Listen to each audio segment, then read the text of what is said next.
कोविड-19 अर्थात corona virus. लेकिन हम आपको समय समय पर बताते रहे हैं कि कोविड-19 से आपको डरने की ज़रूरत नहीं है। आज भी हम आपसे यही कहेंगे कि आपको डरने की ज़रूरत नहीं है, बस थोड़ी सी सावधानी आपको बरतनी होगी। इस विषय पर चर्चा करने के लिए हमारे साथ आज स्टूडियो में मौजूद हैं डॉक्टर अशोक बजाज जी, जो कि कान नाक गला विशेषज्ञ हैं। मैं आपका स्टूडियो में स्वागत करती हूं डॉक्टर साहब। नमस्कार दर्शकों। सबसे पहले तो डॉक्टर साहब मैं आपसे जानना चाहती हूं कि कोविड-19 कोरोना वायरस, इस बीमारी ने सारे विश्व को हिला के रख दिया और सभी कहते हैं कि कान, नाक, गला, आँख इसे बचा करके रखने की ज़रूरत है। ऐसा क्यों?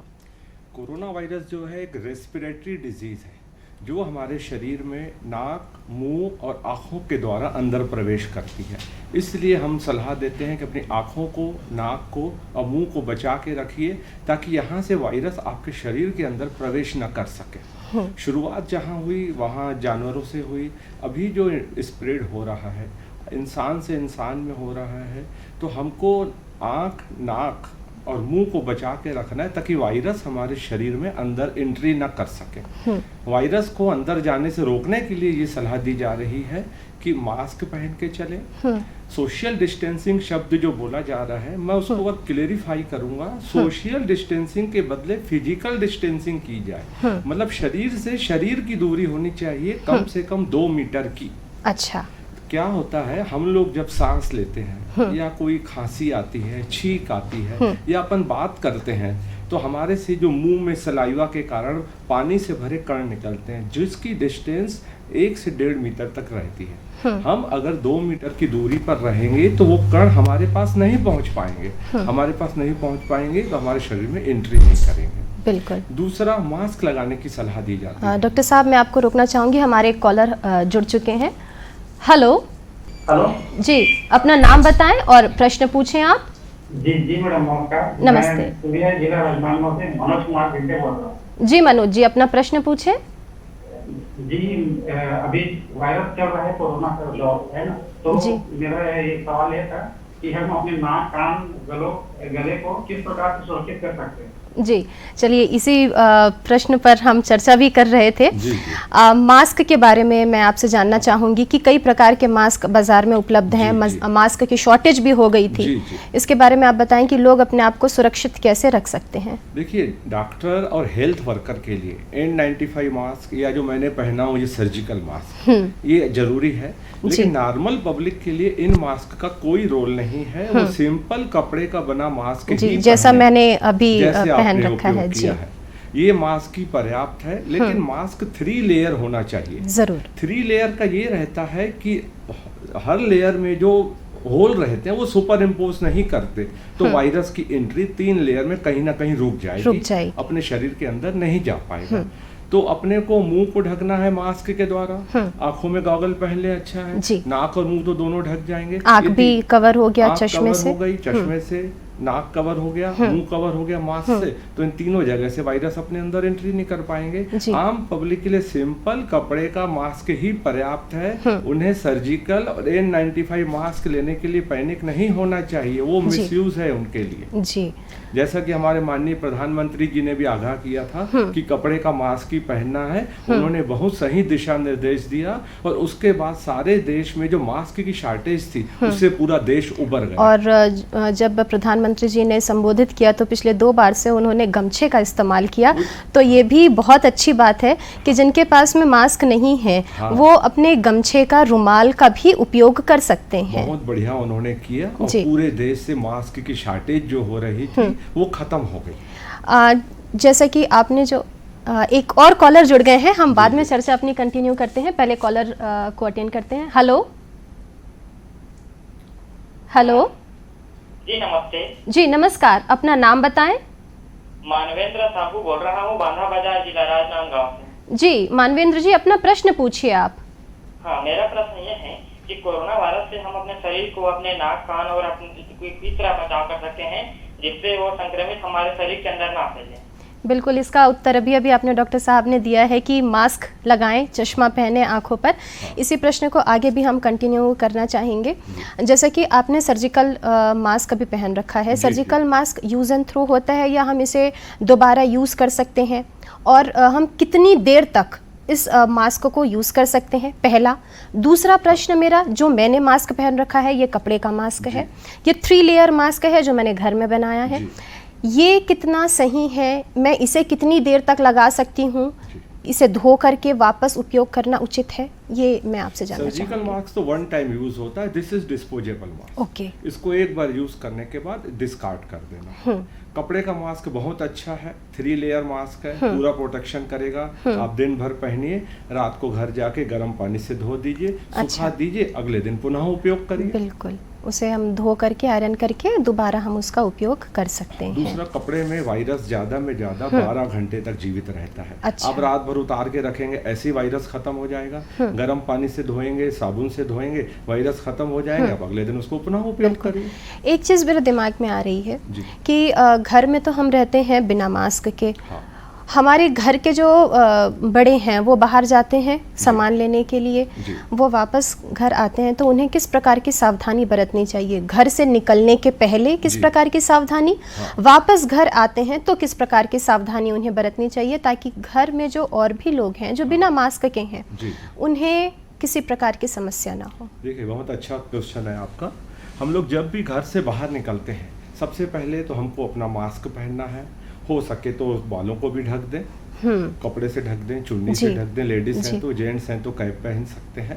और बाहर निकलने के बाद जब अपन जाते हैं कहीं पे भी, किसी भी दुकान में जा रहे हैं, सपोज कोई सामान खरीदते हैं, सपोज ये दुकान की टेबल है, अपन को इस टेबल को छूना नहीं है। अच्छा। अपने हाथों को अपने पास रखना है, क्योंकि हो सकता है कि इस टेबल में वायरस हो। जी। यहाँ पे 10 लोगों ने छुआ है, आप इस टेबल को छूइए मत, अपने हाथों को अपने पास रखिए, सामान लीजिए, राउंड फिगर में सामान लीजिए, चिल्लर लेने का झंझट मत पालिए उसको, सामान लाके रखिए। जब घर के वापस आते हैं, जब आप वापस आते हैं तो आप सबसे पहले अपने जूते चप्पल बाहर उतारिए, बाहर रखें। घर के अंदर किसी भी चीज को न छुएं, न दरवाजे के हैंडल को, न बटन को। लाइट बंद है उसमें चले जाइए, सबसे पहले जाके अपने हाथों को वॉश करिए। डॉक्टर साहब, मैं आपको रोकना चाहूंगी क्योंकि एक ब्रेक हमें यहाँ पर लेना होगा, एक छोटा सा विराम, और उसके बाद फिर वापस हम अपनी चर्चा जारी रखेंगे। अरे ओ साहबा, कोरोना वायरस से बचने के कितने उपाय रे? सरदार 3। अरे साहबा, डरो मत रे, बोलो बोलो। सरदार, पहला है लोगों से दूरी बनाए रखना, बार बार साबुन से हाथ धोना या सैनिटाइज करना, और सबसे जरूरी है घर पे रहना। अधिक जानकारी के लिए संपर्क करें स्टेट हेल्पलाइन या 24 घंटे वाली national helpline toll free number 1075।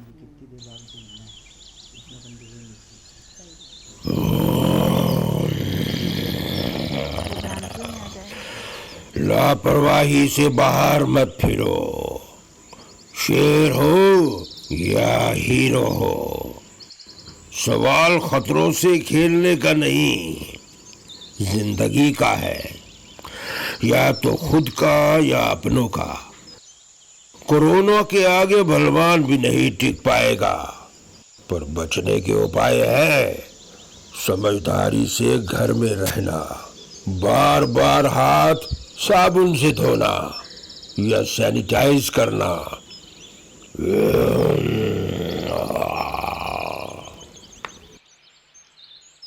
अधिक जानकारी के लिए संपर्क करें स्टेट हेल्पलाइन या 24 घंटे वाली national helpline toll free number 1075। Break के बाद आपका स्वागत है। जो दर्शक हमारे साथ अभी जुड़े हैं उन्हें बता दें कि आज हम चर्चा कर रहे हैं कोविड-19 के ऊपर, और मैं डॉक्टर साहब से अगला सवाल करना चाहूँगी, लेकिन उसके पहले आपको बता दें साहब कि एक कॉलर हमारे साथ जुड़ गए हैं, पहले उनका कॉल ले लेते हैं। हेलो,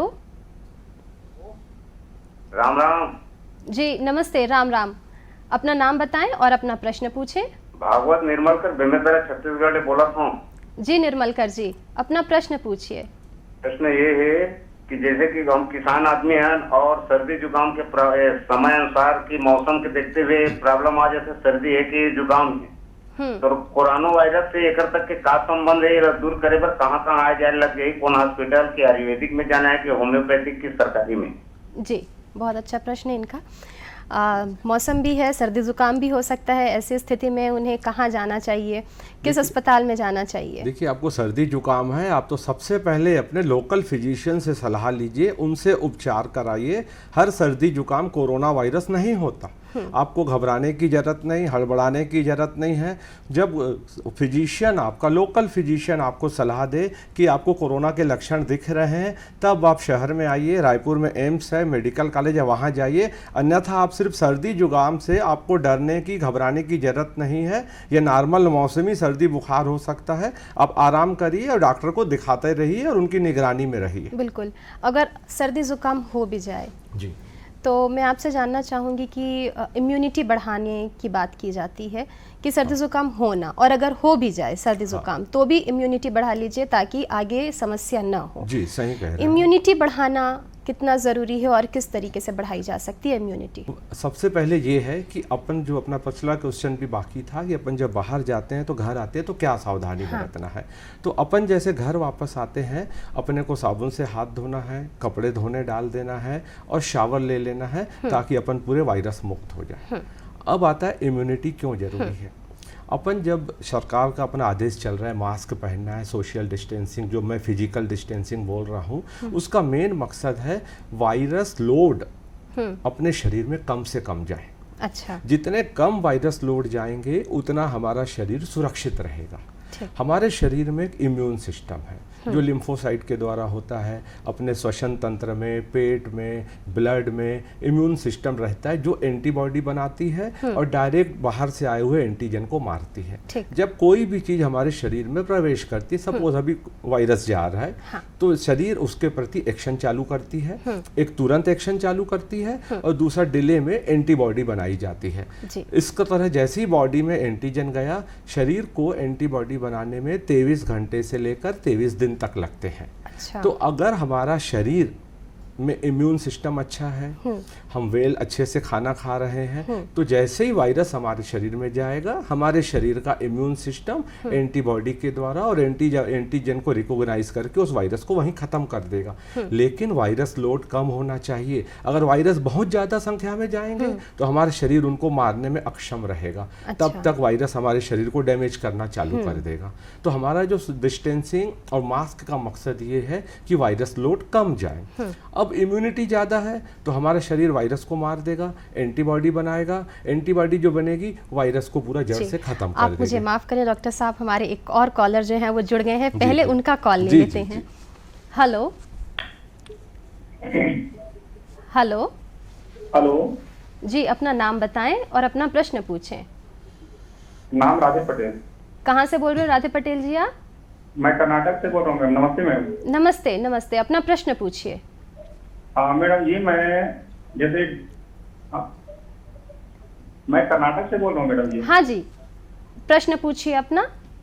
मैडम जी, जैसे मैं ड्यूटी जाता हूँ तो मास्क मैं 8 घंटे तक यूज करता हूँ मैडम जी। हाँ तो हाँ मैडम जी, तो प्रश्न ये है कि हम लोग 8 घंटे में उसको क्लीन नहीं कर पाते हैं मैडम जी, जैसे ड्यूटी पीरियड में। हाँ, तो उसके लिए क्या करना चाहिए मैडम जी? और एक सवाल और है मैडम जी। हाँ। जो सैनिटाइजर लगाते हैं उसका असर कितना टाइम तक रहता है? बिल्कुल। देखिए, अगर सर्जिकल मास्क यूज़ करते हैं तो 6 से 8 घंटा आप उसको उपयोग कर सकते हैं।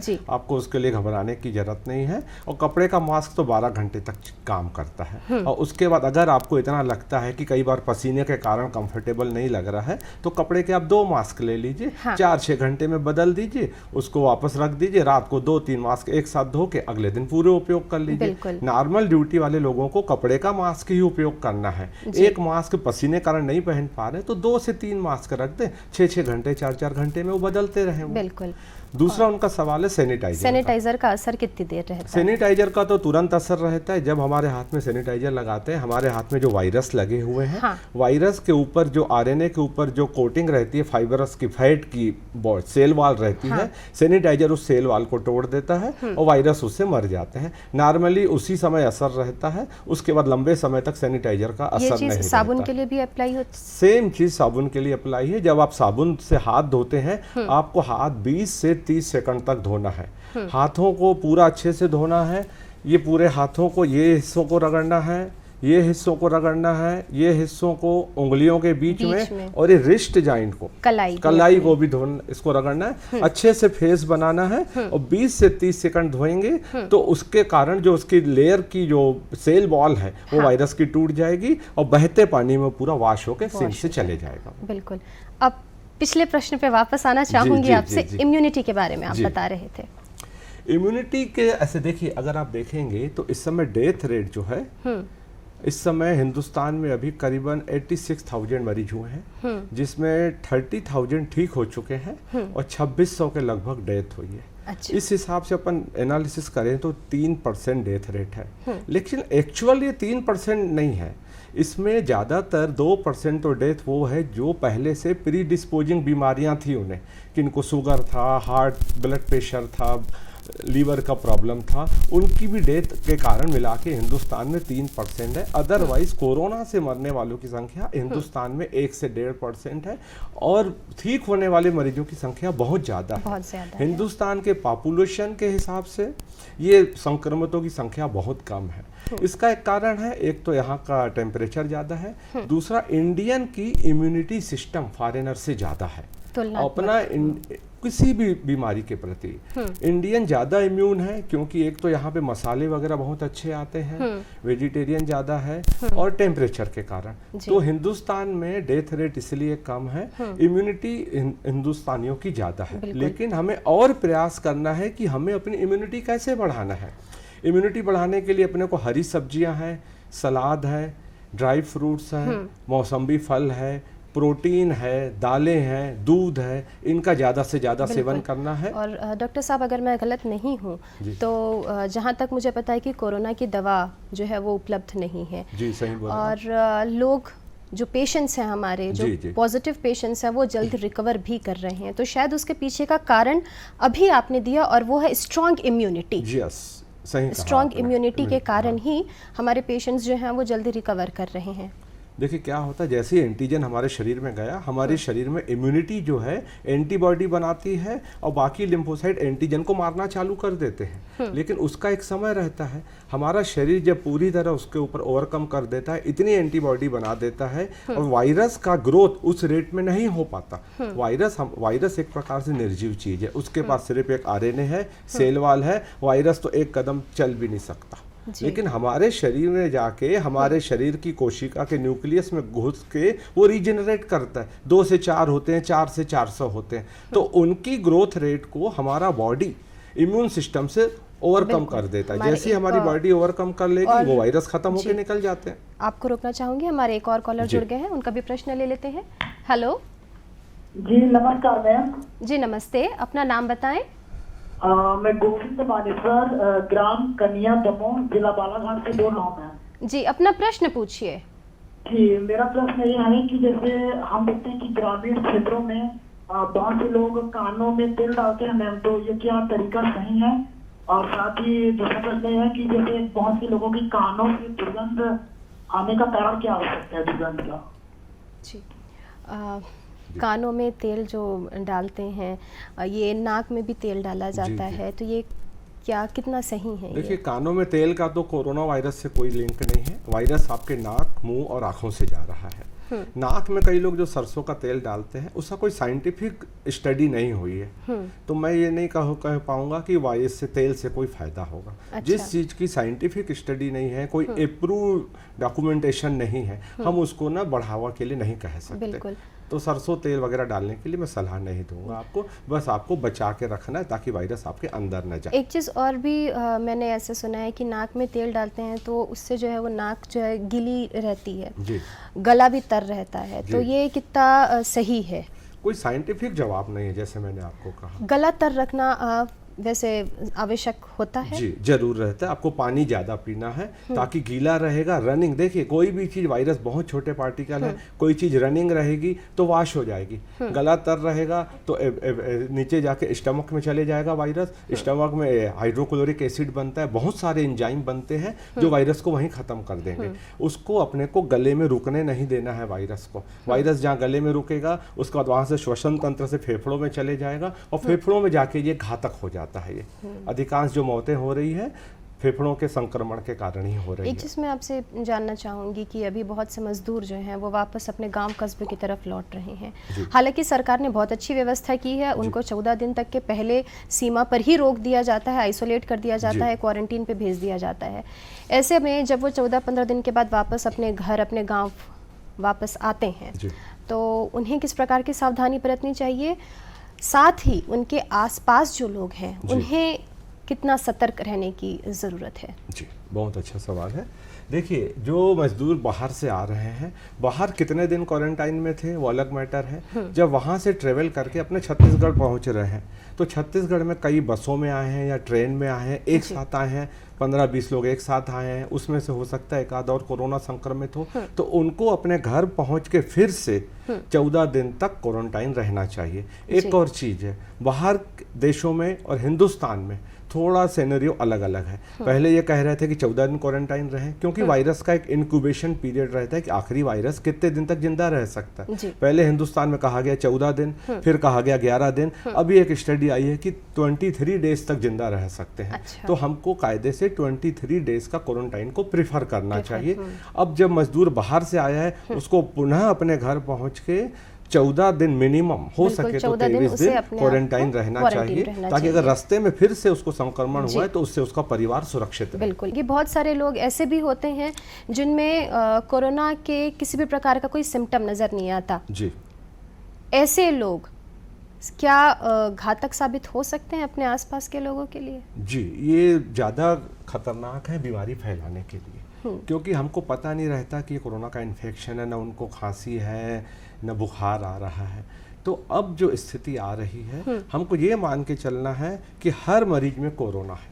जी आप मेरे सामने हैं, मैं मान के चलूं कि आपको कोरोना है, अब मेरे को सावधानी से रहना है। मेरे को आपसे कम से कम 2 मीटर की दूरी पे रहना है, ताकि आपके खांसी तो आपको है नहीं, सर्दी है नहीं, लेकिन आप बात कर रहे हैं, आप सांस ले रहे हैं, आपकी सांस के साथ, बातों के साथ, पानी के कणों के साथ वायरस यहाँ पे आ सकते हैं। तो अपने को उनसे 2 मीटर की दूरी रखना है, मास्क पहन के रखना है, ताकि वायरस जाए भी तो उनका वायरस लोड कम हो। वायरस की संख्या कम होगी तो हमारा शरीर अपने इम्यून सिस्टम से उन वायरस को वहीं का वहीं खत्म कर देगा। जो मरीजों में सिम्टम नहीं हुआ है उसका कारण भी यही है, उनके शरीर में वायरस बहुत कम मात्रा में अंदर घुसे, इतने कम मात्रा में घुसे कि शरीर ने एंटीबॉडी इम्यून सिस्टम के द्वारा उन वायरस को खत्म कर दिया। लेकिन चूंकि उनकी लाइफ 14 दिन तक रहती है, 14 दिन तक वो और मल्टीप्लाई होते रहते हैं, तो अपने को उनसे 14 दिन तक सावधान सुरक्षित अगर अपने आप को रखना है, अपने परिवार को सुरक्षित रखना है, तो हमें ये मान करके चलना पड़ेगा कि कोई भी व्यक्ति जो हमारे सामने आ रहा है, बाहरी व्यक्ति, वो कोरोना पॉजिटिव हो सकता है और उससे हमें बच के चलना है। जी बिल्कुल सही समझे। एक दूसरा प्रश्न मेरे मन में ये भी है कि कुछ दिनों बाद, आज नहीं कल नहीं परसों, स्कूल तो खुलेंगे छोटे बच्चों के। जी छोटे बच्चों को आज से कैसे प्रिपेयर किया जाए ताकि वो भीड़ में जब जाएं स्कूल के अंदर तो फिर वो अपने आप को सुरक्षित रखें, क्योंकि सबसे ज़्यादा छोटे बच्चों में एक को सर्दी खांसी हुई तो निश्चित तौर से उसके साथ बैठने वाले व्यक्ति को भी, बच्चे को भी सर्दी खांसी होगी। तो ये किस तरीके से उनको प्रिपेयर करें? ये कंसेप्ट बच्चों में भी लागू होगा। उनको भी डिस्टेंसिंग बना के चलना है अपने साथियों से, अपने हाथों को अपने पास रखना है, टेबल में बहुत ज़्यादा उपयोग नहीं करना है, सैनिटाइजर उनके हाथ में देना है। जब भी इधर उधर की चीज़ों को टच करते हैं तो अपने हाथ को सैनिटाइज कर लें। को ये ट्रेन करना है, और जब भी बाहर जाते हैं किसी भी चीज़ को छूते हैं, वायरस सपोज उनके हाथों में आ गए तो अपने हाथों से आँखों को, नाक को और मुंह को नहीं छूना है, ताकि ये वायरस उनके शरीर में न घुस जाए। जब तक वो हाथों को साफ न कर ले या सैनिटाइजर न लगा ले, अपने हाथों को चेहरे से दूर रखना है। जी ये मतलब कहा जा सकता है कि बच्चों को हमें आज से ही उनको उनकी आदत में ये डालना होगा कि आपको टेबल को कम से कम छूना है, मास्क लगा करके चलना है, क्योंकि क्योंकि आज तो बच्चे घर पे हैं, सुरक्षित है, मास्क नहीं लगा रहे हैं, लेकिन उनकी भी आदत में ये आना चाहिए कि आपको मास्क लगाकर ही रहना है, दूसरों की चीज़ों को कम से कम उपयोग करें। एक चीज़ मैं आपसे यहाँ पर जानना चाहूँगी कि मैं कोरोना पॉजिटिव नहीं हूँ, मान लीजिए मैंने किसी चीज़ को छुआ, दूसरा व्यक्ति आया उसने भी उसी चीज़ को छुआ, तीसरा व्यक्ति आया उसने भी उसी चीज़ को छुआ, तो क्या इस तरीके से भी चीज़ों को टच करने से भी कोरोना जो है वो फैल सकता है? हाँ, फैल सकता है, लेकिन सपोज आपने किसी चीज़ों को हाथों से छुआ, हाँ। वायरस तो आपके हाथ में आया, हाँ। आपके शरीर में तो एंट्री नहीं किया। जब आप ऐसा काम करते हैं, अपना या तो हाथों को सैनिटाइज कर लीजिए या साबुन से धो दीजिए, आप संक्रमित नहीं होंगे। आप संक्रमित तब होंगे जब आप यही छुए हाथ अपनी आंखों, नाक या मुंह तक ले जाएंगे, वायरस शरीर के अंदर घुसेगा, तब तो संक्रमित होंगे। अगर आप किसी चीज़ों को छूते हैं तो आप उनके बाद अपने हाथों को वॉश कर लीजिए, तो आपको नहीं फैलेगा कोरोना। घर के अंदर सोशल डिस्टेंसिंग संभव नहीं है, ऐसे में जो व्यक्ति बाहर से आ रहे हैं जी, तो वो कैसे अपने आप को सुरक्षित रखें? देखिए, घर बाहर से आने के बाद सबसे पहले अपने शू चप्पल बाहर उतार दें। घर आके सबसे पहले साबुन से हाथ धोएं, नल के हैंडल को भी साबुन से धो दें, गाड़ी की चाबियों को साबुन से धो दें, चश्मे को वॉश कर दें। चश्मा, चाबी, सब कुछ। और एक कॉलर हमारे साथ जुड़ गए हैं, उनका भी हम एक बार प्रश्न लेते हैं। हेलो। हाँ जी, नमस्ते, अपना नाम बताएं और प्रश्न पूछें। हाँ मैडम, मैं हितेंद्र दीक्षित कोरबा से बोल रहा हूँ। जी दीक्षित जी, अपना प्रश्न पूछिए। हितेंद्र दीक्षित कोरबा से बोल रहा हूँ मैं। जी जी, अपना प्रश्न। मैडम, रैपिड टेस्ट इतना फेल क्यों हो रहा है? क्या कोरोना अभी पीक टाइम में है कि और आगे महीने तक जा सकता है? छत्तीसगढ़ में बेटर पोजीशन क्यों है? आसपास का स्टेट बहुत ज्यादा इफेक्टेड है जबकि। जी, बहुत अच्छा प्रश्न है इनका।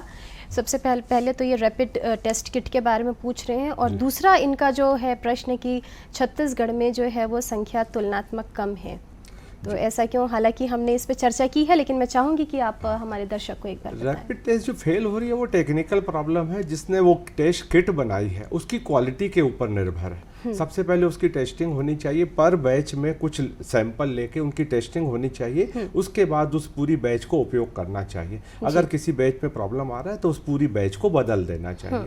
वैसे सबसे अच्छा जो PCR test, throat swab test है, वो सबसे कंफर्मेटिव टेस्ट है, प्रेफरेंस उसी को देना चाहिए। बिल्कुल। और जो दूसरा प्रश्न इनका सम्मिलित था कि हमारे यहाँ पेशेंट्स तुलनात्मक कम है, छत्तीसगढ़ में पेशेंट, रेड जोन भी हमारे यहाँ है। छत्तीसगढ़ में पेशेंट कम है, इसका कारण ये कि ट्रैवल हिस्ट्री वाले छत्तीसगढ़ में कम आए हैं। जैसे बड़े शहर हैं दिल्ली, बॉम्बे, वहाँ पे बाहर से आने वाले बहुत रहे हैं, उनके कारण शायद वहाँ ज़्यादा फैला है।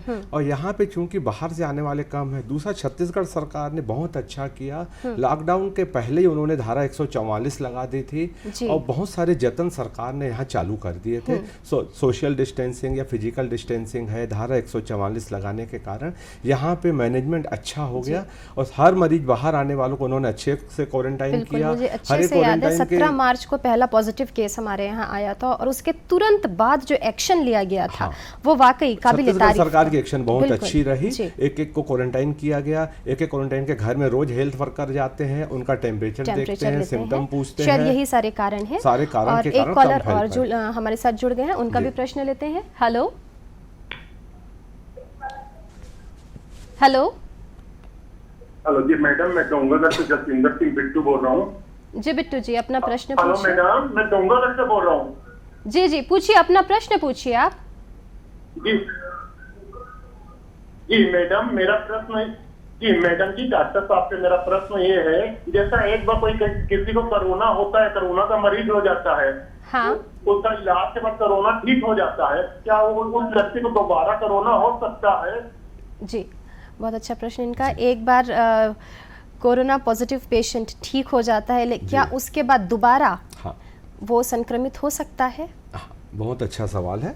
एक बार जिनको कोरोना हो जाता है तो कभी भी दोबारा कोरोना संक्रमित नहीं होता, क्योंकि हमारे शरीर में जो इम्यून सिस्टम है उसमें मेमोरी सेल्स रहती है। जैसे ही एंटीजन आता है, हमारा शरीर उसके प्रति एंटीबॉडी बनाता है, वो एंटीबॉडी उस एंटीजन को मार देती है, तभी आदमी पूरा रिकवर करता है। अब वो मेमोरी अपने शरीर में स्टोर रहती है, तो अगली बार जब भी वो कोरोना वायरस जाएगा, वो एंटीबॉडी इतनी स्ट्रांग रहती है कि उस एंटीजन को तुरंत खत्म कर देती है, और कभी भी डबल संक्रमित नहीं होता।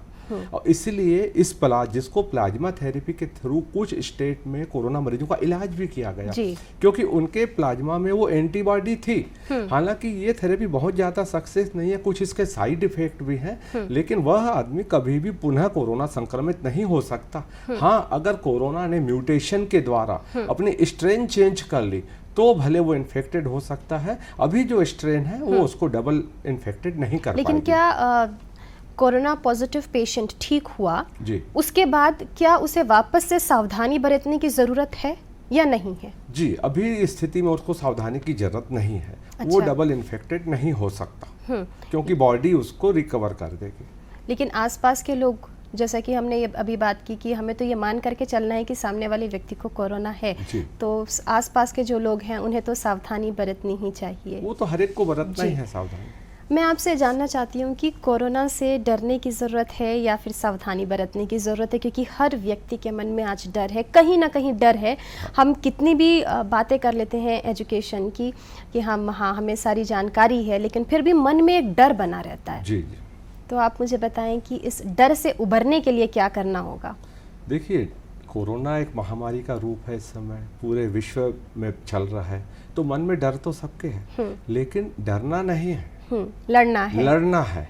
आपको पता है, आपको डरना उससे है अज्ञात शत्रु से।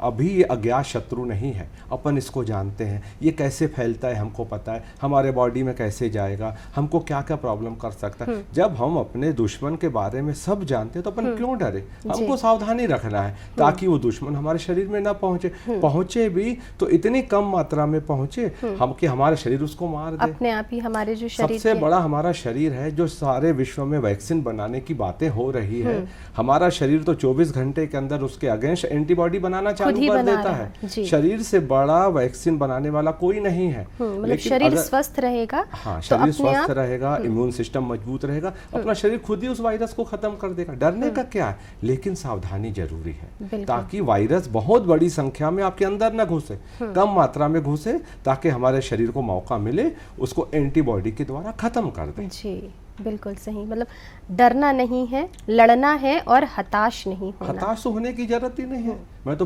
बताया कि ये अज्ञात शत्रु नहीं है, हम इसको जानते हैं, तो क्यों डरे हम? जी। अगर मैं डरता तो आज स्टूडियो आके नहीं बैठता। बिल्कुल, मेरे को भी डर लगता है, स्टूडियो में बहुत लोग आते हैं, मेरे को भी इन्फेक्शन हो जाएगा, मैं क्यों आता यहाँ?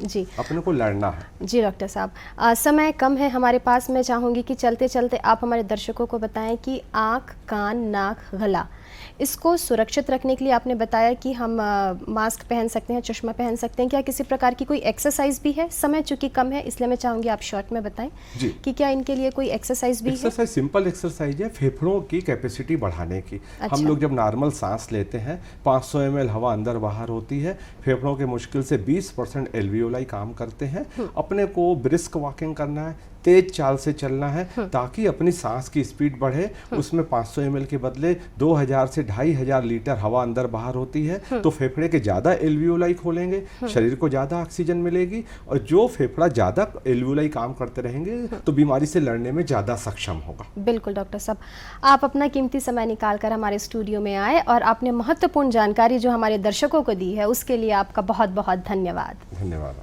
नमस्कार। तो दर्शकों, समय समय पर हम आपको बताते रहते हैं कि कोविड-19 से आपको डरने की ज़रूरत नहीं है। आज भी हमने आपको बहुत सारी महत्वपूर्ण जानकारी दी है। आपको सिर्फ सुरक्षित रहना है, डरना नहीं है, हताश नहीं होना है, तभी हम कोविड-19 से लड़ सकते हैं। आज के लिए बस इतना ही। हमारी पूरी टीम को दीजिए इजाज़त। नमस्कार।